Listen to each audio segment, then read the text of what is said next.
بسم اللہ الرحمن الرحیم وَلَقَدْ يَسَّرْنَا الْقُرْآنَ لِلذِّكْرِ فَهَلْ مِن مُّدَّكِرٍ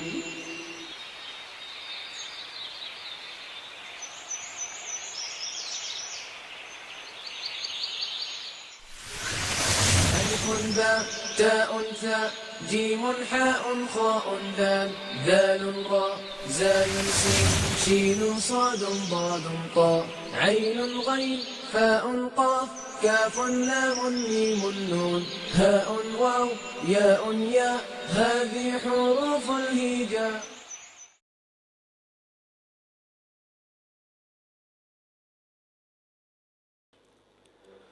اعوذ باللہ من الشیطان الرجیم بسم اللہ الرحمن الرحیم قال النبی صلی اللہ علیہ وسلم اقرأوا القرآن فإنہ یأتی یوم القیامۃ شفیعا لأصحابی.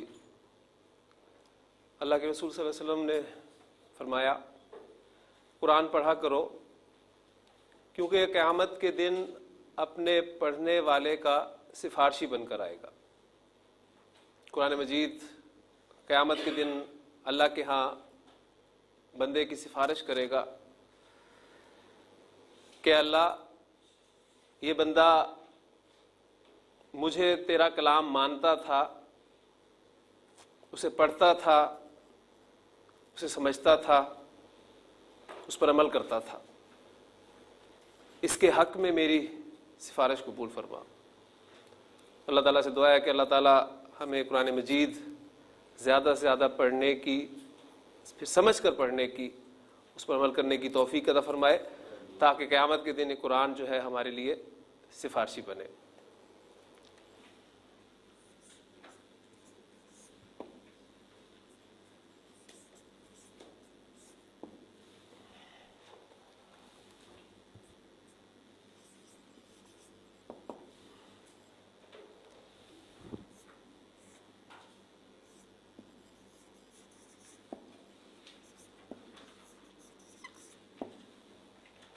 لفظ کی دو اقسام ہمارے سامنے آئی تھی، بامانی لفظ اور بے معنی لفظ، اور ہم نے کہا تھا کہ کیونکہ ہم نے قرآن مجید کا مطالعہ یہاں کرنا ہے لہٰذا بے معنی لفظ یا بے معنی الفاظ جو ہیں وہ ہمارے اس سلیبس میں شامل نہیں ہوں گے.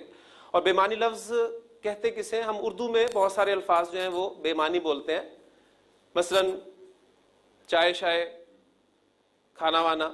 اب اس میں کھانا اور چائے یہ تو ہمارے بامانی الفاظ ہیں، جبکہ شائع اور وانا یہ الفاظ جو ہیں بے معنی لفظ. عربی زبان میں ہر بامانی لفظ کلمہ کہلاتا ہے.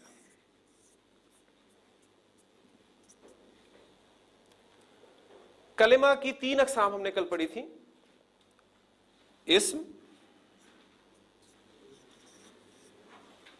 فعل اور حرف. پھر اس کے بعد اسم کی ڈیفینیشن ہم نے یہ دیکھی تھی کہ اسم کے معنی ہوتے ہیں نام کے. تو اسم نام ہے، کس کا نام؟ کسی شخص کا نام. مثلا زید.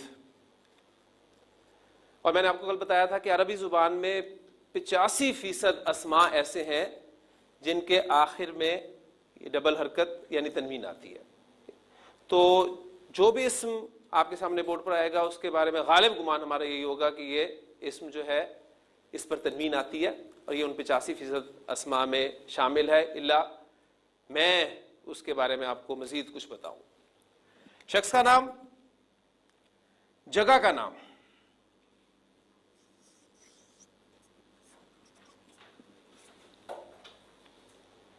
اب جو میں بات کر رہا تھا وہ فوراً میں نے آپ کے سامنے وہ بیان کر دی. مکہ تو جگہ کا نام ہے، لیکن آپ دیکھ رہے ہیں کہ اس پر تنوین نہیں آئی، تو یہ ان 85% اسماء میں شامل نہیں ہے. مزید انشاءاللہ تعالیٰ ان کے بارے میں باتیں آپ کو معلوم ہوتی جائیں گی. صفت کا نام،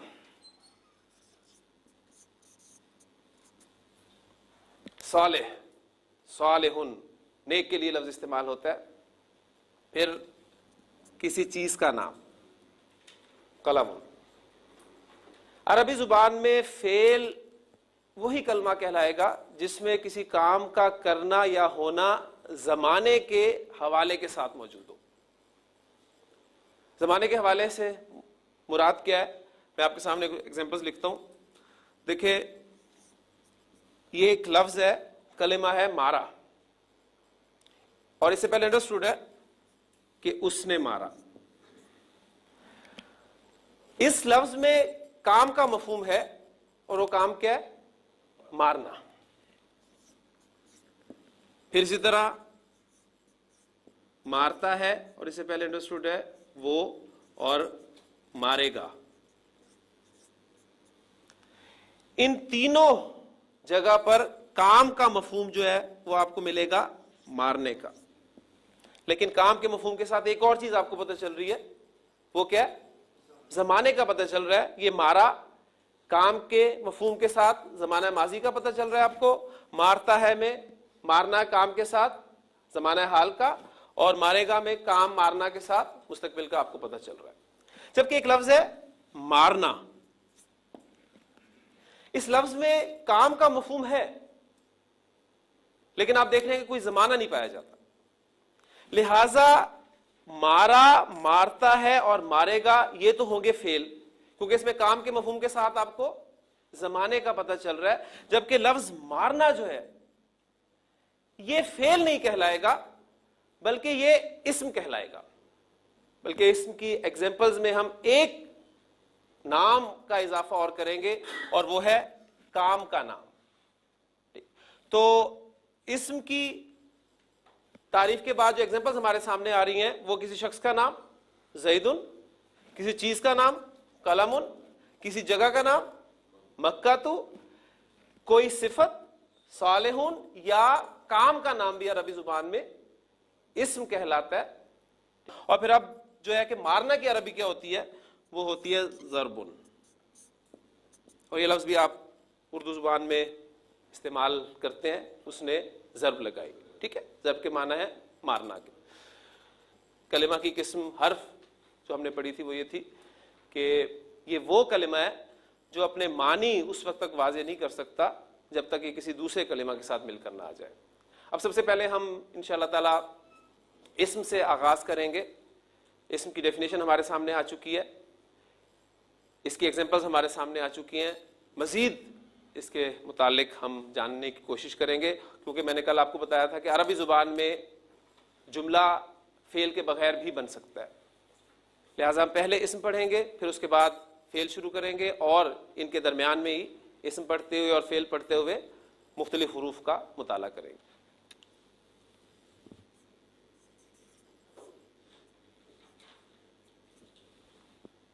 عربی زبان میں استعمال ہونے والا کوئی بھی اسم میری سمجھ میں نہیں آ سکتا. میں اسے نہ تو جملے میں استعمال کر سکتا ہوں, نہ گفتگو میں لا سکتا ہوں, نہ تحریر میں لا سکتا ہوں, جب تک مجھے اس کے بارے میں 4 باتیں معلوم نہیں ہوں گی. پہلی بات تو یہ ذہن میں رکھیے کہ 4 باتیں مجھے اسم کے حوالے سے معلوم ہونی چاہیے, تبھی میں اس اسم کو جملے میں استعمال کر سکتا ہوں. اب یہ 4 باتیں ہم پہلے اردو کے حوالے سے جاننے کی کوشش کریں گے. آپ کے سامنے کچھ ایگزامپلز میں اردو کی پہلے لکھ رہا ہوں.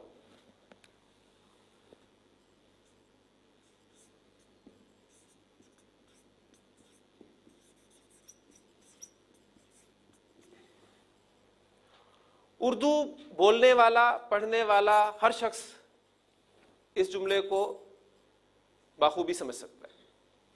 ایک لڑکے نے محمود کو مارا. اس جملے میں کام ہوا ہے مارنے کا, اور اس کام کو کرنے والا کون ہے؟ ایک لڑکا. اس کا مطلب ہے کہ اس فعل کا فاعل جو ہے وہ ایک لڑکا ہے, اور یہ کام کس پر ہوا ہے؟ محمود پر. یعنی اس فعل کا مفعول محمود ہے. تو یہ فعل, فاعل اور مفعول یہ اردو کے اعتبار سے ہم سب لوگ جانتے ہیں. ایک جملہ اور لکھ رہا ہوں.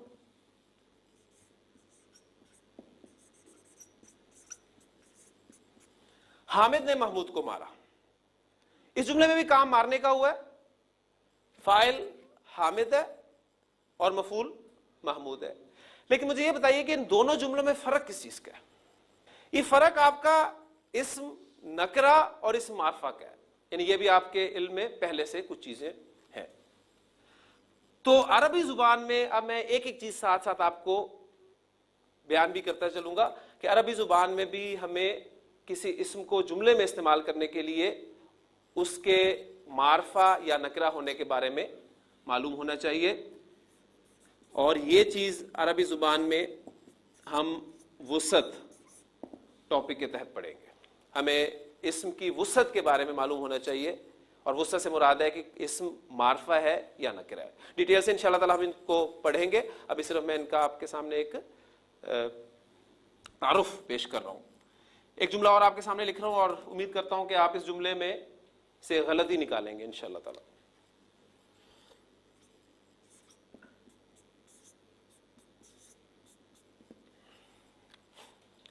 دیوار گر گیا. یہ کیا غلطی ہے اس میں؟ دیوار گر گئی. یہ میں نے غلطی کیوں کی؟ مجھے جملہ بنانا تھا جس میں دیوار اسم میں استعمال کرنا چاہ رہا ہوں, لیکن اب مجھے اس دیوار اسم کے بارے میں پتہ نہیں کہ اردو زبان میں اس اسم دیوار کا استعمال مذکر ہوتا ہے یا مؤنث ہوتا ہے. لہٰذا مجھ سے یہ غلطی ہوگی. اگر مجھے معلوم ہوتا کہ دیوار کو اردو زبان میں مؤنث استعمال کرتے ہیں تو میں یہاں جملہ لکھتا دیوار گر گئی. تو عربی زبان میں بھی بالکل اسی طرح ہوگا. ہمیں اسم کے مذکر یا مؤنث ہونے کے بارے میں پتہ ہونا چاہیے, اور یہ چیز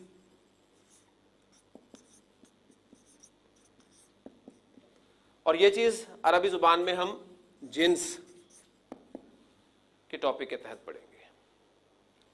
پھر ایک اور جملہ آپ کے سامنے میں لکھنے لگا ہوں.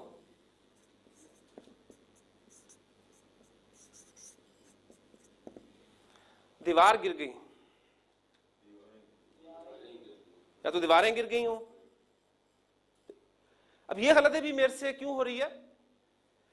مجھے لفظ دیوار اسم دیوار کی جمع کے بارے میں معلوم نہیں ہے. میں یہاں استعمال جمع کا لفظ کرنا چاہ رہا ہوں لیکن مجھے معلوم نہیں ہے, لہذا میں سے غلطی ہوگی. یعنی مجھے عربی زبان میں بھی واحد, جمع, اور پھر ایک خاص چیز عربی زبان میں ذہن میں رکھیے گا. تفصیل سے تو انشاءاللہ تعالی ہم اس کو پڑھیں گے. عربی زبان میں عدد 3 ہے.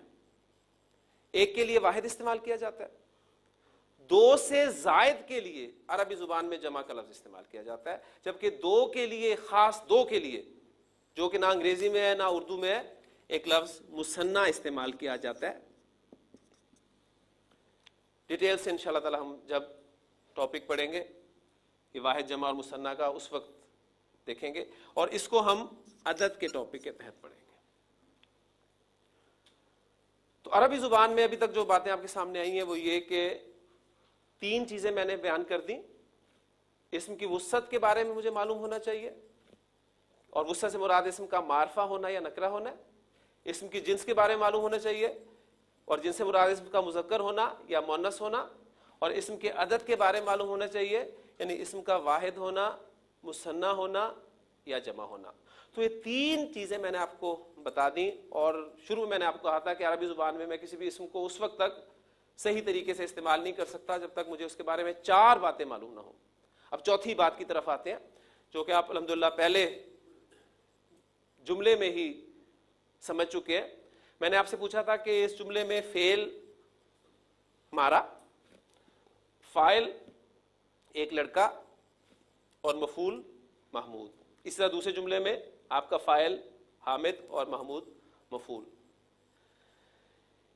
جملے میں یہ فاعل کا پتہ ہونا اور مفعول کا پتہ ہونا, کیونکہ اگر اوپر والے جملے کو میں تھوڑا سا تبدیل کر دوں,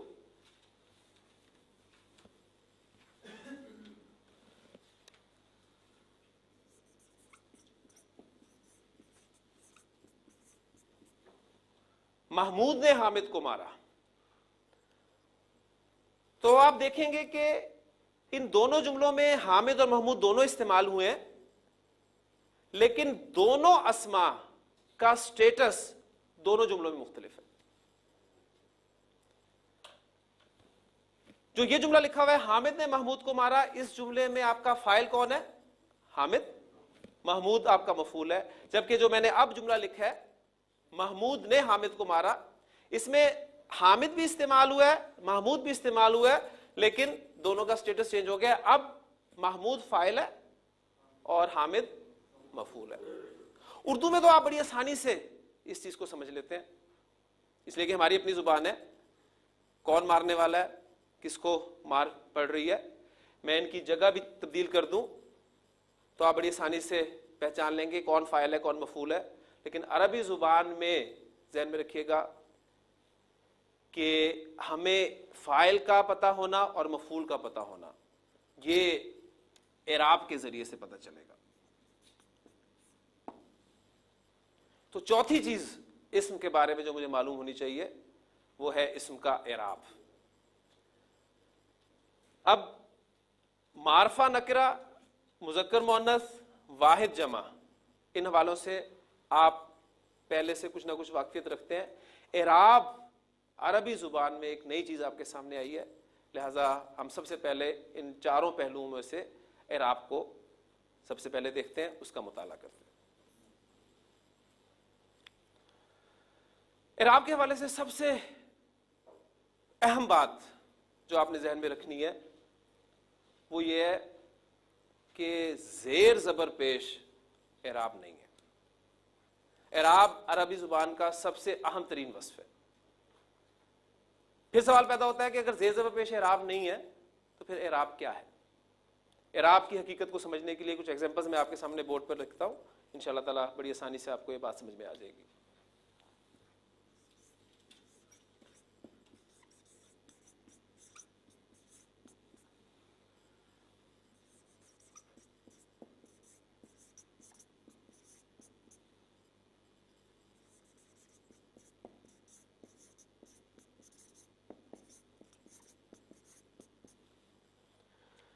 تین جملے میں نے آپ کے سامنے بورڈ پہ لکھے ہیں.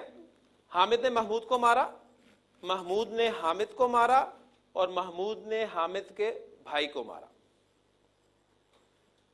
پہلے جملے میں کام مارنے کا، مارنے والا حامد، مار کھانے والا محمود. دوسرے جملے میں کام پھر مارنے کا، لیکن اب مارنے والا محمود ہو گیا اور حامد مار کھانے والا ہو گیا. تیسرے جملے میں پھر مار پیٹی، مارنے والا محمود لیکن مار کھانے والا اب حامد نہیں ہے بلکہ حامد کا بھائی ہے. ان تینوں جملوں میں حامد کے معنی میں کوئی تبدیلی واقع نہیں ہوئی، لیکن کچھ تبدیل ضرور ہوا ہے. کیا چیز تبدیل ہوئی ہے؟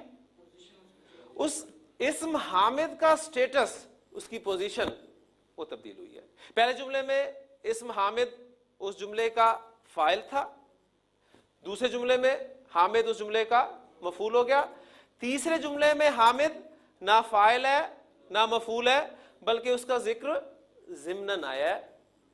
اب ان میں سے پہلی دو ایگزامپلز جو ہیں ان کو سامنے رکھتے ہوئے مزید اس کی کلیریفیکیشن کرتا ہوں.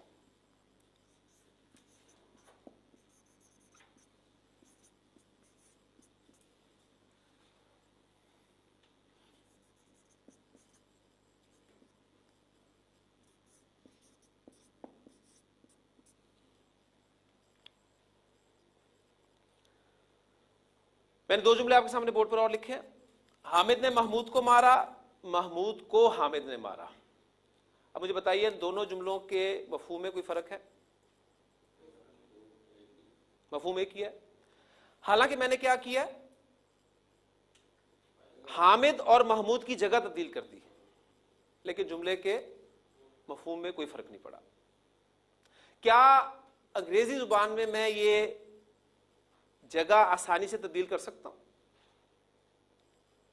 مفہوم میں فرق پڑتا ہے؟ دیکھتے ہیں.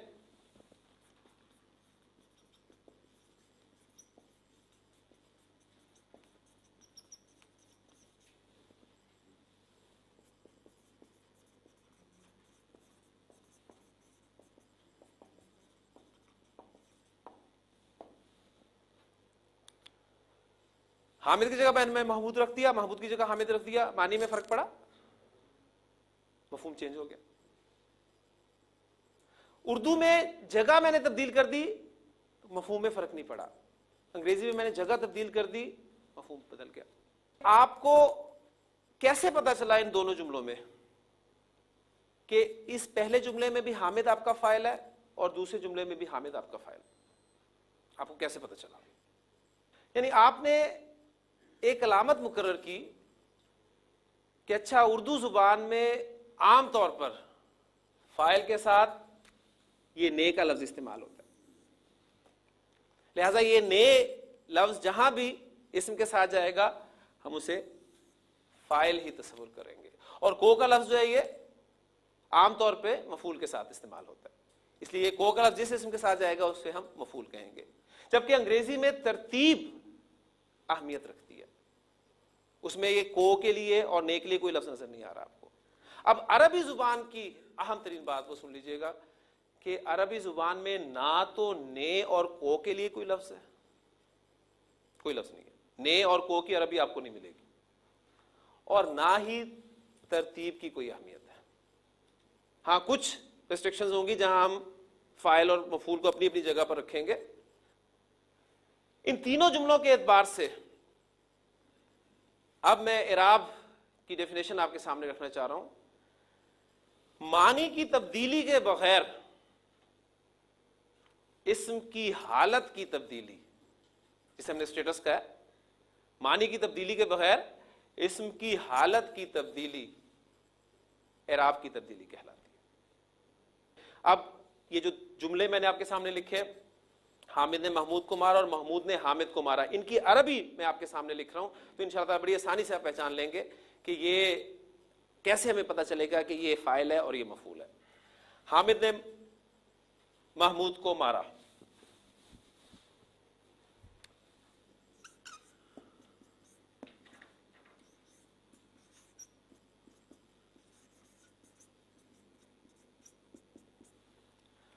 ضرب حامد محمودن، اور اس کا الٹ مفہوم دینے والا جملہ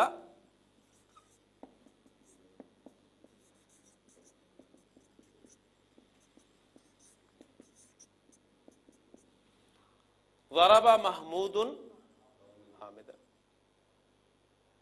اب آپ دیکھ رہے ہیں کہ جب حامد جملے میں فاعل کے طور پہ استعمال ہوا تھا تو اس پہ میں نے دو پیش ڈالی تھی، اور جب حامد جملے میں مفعول کے طور پہ استعمال ہوا تو میں نے دو پیش کی جگہ پر دو زبر استعمال کی. اسی طرح محمود کے حوالے سے آپ دیکھ سکتے ہیں، محمود جب مفعول کے طور پہ تھا تو دو زبر کے ساتھ استعمال ہوا تھا، اور جب فاعل کے طور پہ آیا تو دو پیش کے ساتھ آیا. آپ کلمہ پڑھتے ہیں لا الہ الا اللہ محمد رسول اللہ صلی اللہ علیہ وسلم. اس کلمہ میں آپ کو اس محمدن کی شکل میں نظر آتا ہے. پھر آپ اذان میں کیا کہتے ہیں؟ اشہد ان محمدن.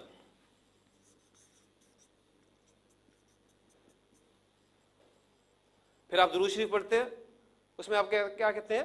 اللہم صلی علی محمدن. اب اسم محمد صلی اللہ علیہ وسلم آپ دیکھ رہے ہیں کہ تین شکلوں میں استعمال ہوا ہے، لیکن شاید آپ نے کبھی غور نہ کیا. اب تینوں جگہ پر اسم محمد صلی اللہ علیہ وسلم کے معنی محمد صلی اللہ علیہ وسلم ہی ہے. ٹھیک، اسم کے معنی کی تبدیلی کے بغیر اسم کی حالت یا اس کی شکل کی تبدیلی اعراب کہلاتی. اب اس جملے کو ضرب حامد محمودن میں ایک اور انداز سے لکھ رہا ہوں، آپ نے مجھے بتانا ہے کہ کیا اب جو میں جملہ لکھ رہا ہوں اس کے معنی اس جملے سے مختلف ہیں یا ایک ہی ہیں.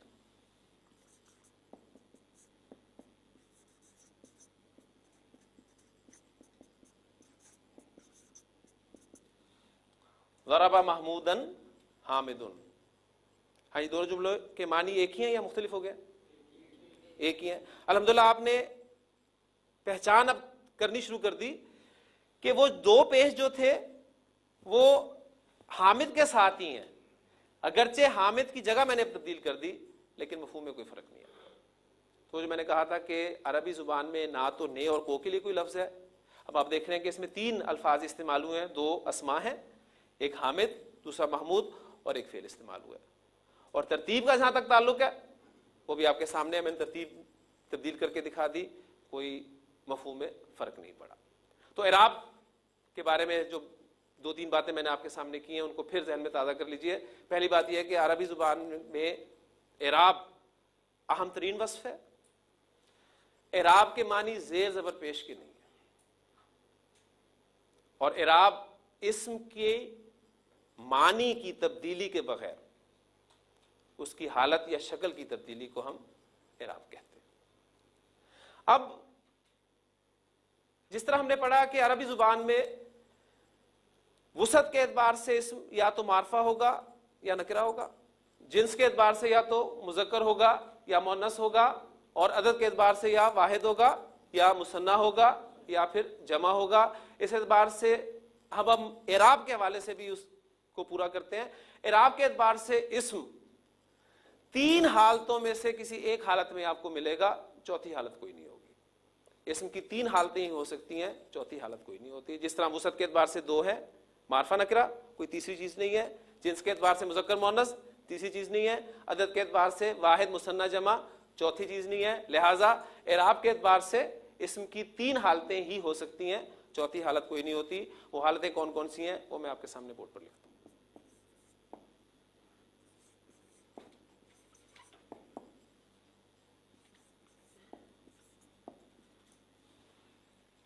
اعراب کے اعتبار سے اسم ان 3 حالتوں میں سے کسی ایک حالت میں آپ کو قرآن مجید میں ملے گا، یا اس کی حالت رفع ہوگی، یا اس کی حالت نصب ہوگی، یا اس کی حالت جر ہوگی، چوتھی حالت اس کی کوئی نہیں ہوگی۔ اسم کی بنیادی حالت جس حالت میں ہمیں وہ بلٹ ان فارم میں ملتا ہے وہ اس کی حالت رفع ہوتی ہے۔ پھر کسی نہ کسی وجہ سے اسم اپنی حالت تبدیل کرتا ہے، حالت نصب میں جاتا ہے یا حالت جر میں جاتا ہے۔ کوئی نہ کوئی وجہ ہوگی جس وجہ سے اسم اپنی حالت یعنی اعرابی حالت تبدیل کرے گا۔ بغیر وجہ کے اسم نہ تو آپ کو حالت نصب میں نظر آئے گا نہ حالت جر میں نظر آئے گا۔ ہاں بنیادی حالت اس کی حالت رفع ہوتی ہے۔ اب اتنا آپ کو اندازہ 2 ایگزامپلز پچھلی کرنے سے یقیناً ہو گیا ہوگا کہ آپ نے ایک اندازہ لگا لیا کہ اچھا اگر کسی جملے میں کسی اسم کو میں فاعل کے طور پہ استعمال کرنا چاہتا ہوں تو وہ اس کی حالت رفع ہوتی ہے، اور اگر مفعول کے طور پہ استعمال کرنا چاہتا ہوں تو وہ حالت نصب ہوتی ہے۔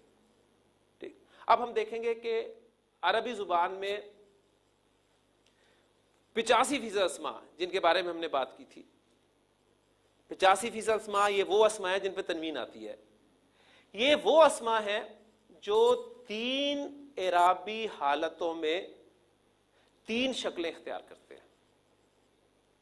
3 اعرابی حالتیں، 3 شکلیں، لیکن ان کی 3 جو مختلف شکلیں ہیں اس میں تبدیلی بڑی چھوٹی سی مائنر سی تبدیلی ہے، بڑی آسانی سے آپ پہچان لیتے ہیں، اور اس کے ایگزامپل میں آپ کو پہلے دے چکا ہوں۔ مثلا اسم حامد کو ہی لے لیتا ہوں۔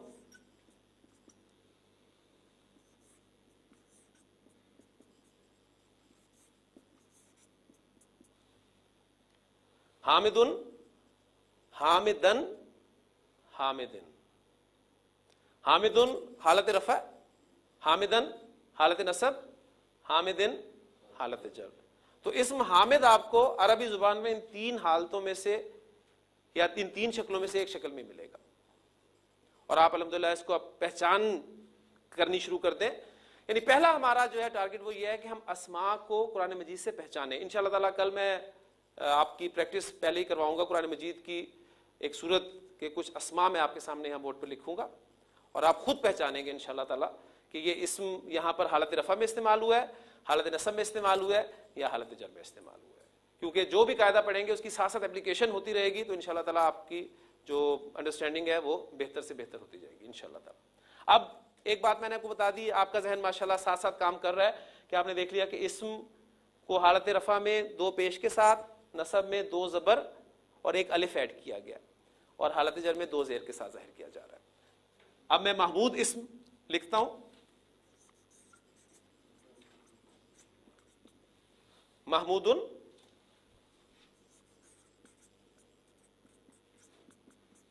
حالت نصب اس کی محمودن, حالت جر اس کی محمودن.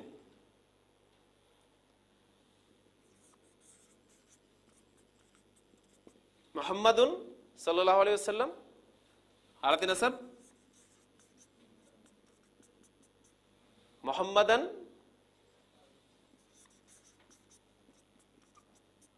اور حالت جر محمدن. تو الحمدللہ آپ اس قابل ہو گئے ہیں جو پہلی مرتبہ عربی پڑھ رہے ہیں کہ وہ بتا سکتے ہیں کہ ہم کلمہ طیبہ میں اسم محمد صلی اللہ علیہ وسلم حالت رفع میں استعمال کرتے ہیں. ہم جب اذان میں اسم محمد صلی اللہ علیہ وسلم کا ذکر کرتے ہیں تو وہ حالت نصب میں کرتے ہیں, اور درود شریف میں جب ہم اسم محمد صلی اللہ علیہ وسلم کا ذکر کرتے ہیں تو وہ حالت جر میں کرتے ہیں. اسم کے مختلف حالتوں میں رفع, نصب, جر, ان تین مختلف حالتوں میں ہونے کی مختلف وجوہات ہو سکتی ہیں. حالت رفع میں ہونے کی ایک بنیادی وجہ آپ کے سامنے آ چکی ہے کہ بلٹ ان حالت اس کی حالت رفع ہوتی ہے.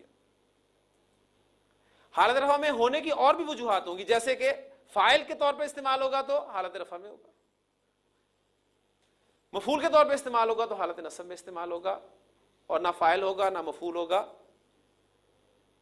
تو اس کا تعلق کسی اسم کے ساتھ قائم کیا گیا ہوگا, یا کچھ حروف سے پہلے ایسے آئیں گے جو اس کو حالت جر میں لے جائیں گے, تب وہ حالت جر میں جائے گا.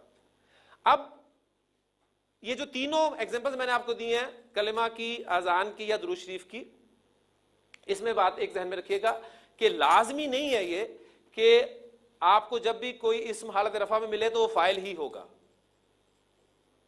میں نے آپ کو بتایا کہ اسم کی تینوں حالتوں کی مختلف وجوہات ہو سکتی ہیں. ایک وجہ اس میں سے یہ ہے کہ استعمال ہوتا ہے تو حالت رفع میں استعمال ہوتا ہے. لہٰذا آپ اب اس کو کنیکٹ کرنے کی کوشش کیجیے گا کہ لا الہ الا اللہ محمد رسول اللہ صلی اللہ علیہ وسلم میں محمد اسم جو ہے فاعل ہے, وہاں کوئی فعل کا ذکر نہیں ہوا, ذہن میں رکھیے گا. وہاں صرف یہ بات ہے, ایک جملہ ہے کہ محمد صلی اللہ علیہ وسلم اللہ کے رسول. ٹھیک. اسی طرح حالت نصب میں جو کلام میں آپ استعمال کرتے ہیں وہاں وہ مفعول کے طور پہ استعمال نہیں ہوا. یہ جو میں نے آپ کو بات کی ہے, پھر دوہراتا چلوں کہ اسم کی مختلف اعرابی حالت ہونے کی مختلف وجوہات ہو سکتی ہیں. اس میں سے ایک وجہ آپ کو پتہ چل گئی ہے کہ فاعل کے طور پہ ہوگا حالت رفع میں, اور مفعول کے طور پہ ہوگا تو حالت نصب میں استعمال ہوگا. باقی وجوہات انشاءاللہ تعالیٰ وقت کے ساتھ ساتھ آپ کو پتہ چلتی چلیں گی. اور وہ جو میں نے بات آپ سے کل کہی تھی کہ آپ نے کمپیریزن اپنا ضرور کرتے رہنا ہے کہ کل آپ کو کیا معلوم تھا, آج آپ کے علم میں کیا اضافہ ہوا ہے. ہاں جی, اب میں کچھ مزید اسماء کی پریکٹس آپ کو کرواتا ہوں.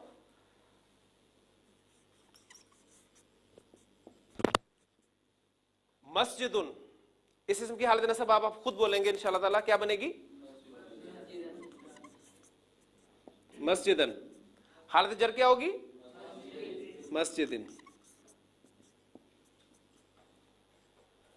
اب مسجد کا دروازہ ہوتا ہے, جس طرح آپ کے کمرے کا ایک دروازہ ہے, تو دروازے کو عربی زبان میں بابن کہتے ہیں. بابن, یہ حالت رفع ہوگی. حالت نصب کیا ہوگی اس کی؟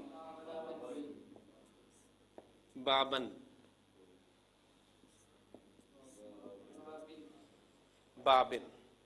ایک چیز آپ نوٹ کر رہے ہیں کہ یہ اسماء جو میں آپ کے سامنے بورڈ پر لکھ رہا ہوں, ان اسماء میں حالت نصب میں دو زبر کے بعد ایک الف میں استعمال کر رہا ہوں. یہ عربی زبان کا قاعدہ ہے. یہ 85% اسماء ہیں جو تین اعرابی حالتوں میں تین شکلیں اختیار کرتے ہیں.